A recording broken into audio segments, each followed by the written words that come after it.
একবার বানিয়ে দেখুন, এই স্বাদ বারবার মনে পড়বে। চলুন শুরু করি আজকের রেসিপি চাল কুমড়ো।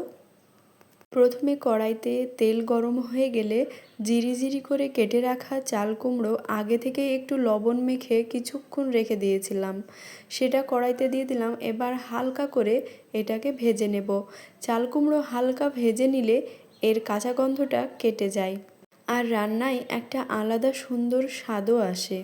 এবার ওই কড়াইতে আবার আমি একটু তেল নিয়ে নিলাম, পেঁয়াজ কুচি, কাঁচা লঙ্কা আর তেজপাতা দিয়ে দিলাম। হালকা নেড়ে চেড়ে দিয়ে দিলাম ডুমো করে কেটে রাখা আলু। এবারে আমি আলুটা হালকা লাল হওয়া পর্যন্ত ভালো করে ভেজে নেব।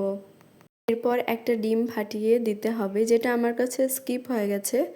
এবারে দিয়ে দিলাম আদা রসুন আর পেঁয়াজ বাটা, সব কিছু ভালো করে নেড়ে নিলাম।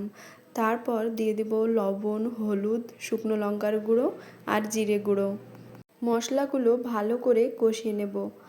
তারপর ভেজে রাখা চাল কুমড়োগুলো সব কিছুর সাথে ভালো করে মিশিয়ে নেড়ে চেড়ে কিছুক্ষণের জন্য কষিয়ে নেব। এই সময় যে গন্ধটা বেরোয় তাতেই বোঝা যায় রান্নাটা পুরো জমে গেছে। এবারে সামান্য একটু জল দিয়ে দেব। তারপর সব কিছু একেবারে ধীরে ধীরে সুন্দর হয়ে মিশে যাবে। তারপর যখন এটা ফুটে উঠবে তখনই এটাকে ঢেকে দেব। ঢাকাটা দেব যাতে আলু, কুমড়ো এগুলো ভালোভাবে সেদ্ধ হয়ে যায়। এবারে জল টেনে এলে দিয়ে দিলাম থেতো করা এলাচ। এতেই রান্নার আসল স্বাদ, দারুণ একটা গন্ধ। শেষে হালকা করে একটু ভেঙে ভেঙে মিশিয়ে নিলাম সব কিছু। তাহলেই তৈরি হয়ে যাবে আজকের খুব সহজ আর ভীষণই মজার চাল কুমড়ো আলু ডিমের রেসিপি। গরম ভাতের সাথে পুরো জমে যাবে।